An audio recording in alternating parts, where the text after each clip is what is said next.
Hi, I'm Tyler, and this is Jackson. Today, we're going to be explaining PCR for you today. So, basically, PCR is the step of process of how DNA, parts of DNA at least, are copied. When DNA is copied, you have to go through a specific process, and it's kind of like putting it through a copy machine. It's very delicate. And for the first step, Jackson will go ahead and explain that for you. Okay, so for the first step, we have our DNA strand. Right? So our DNA strand. So what happens is when it heats up, it splits apart, and then we get our primer.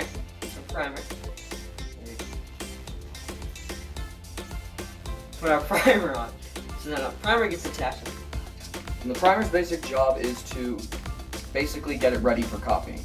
And then you take the DNA polymerase, and you go ahead and it kind of just goes through, uses the primer and DNA nucleotides to basically go ahead and copy the whole strand of DNA, or I guess not copy it because technically you're doing inversing because you have to inverse the top and the bottom strand to make another strand of DNA. And that DNA strand will then again go through the same process, creating more DNA and more DNA.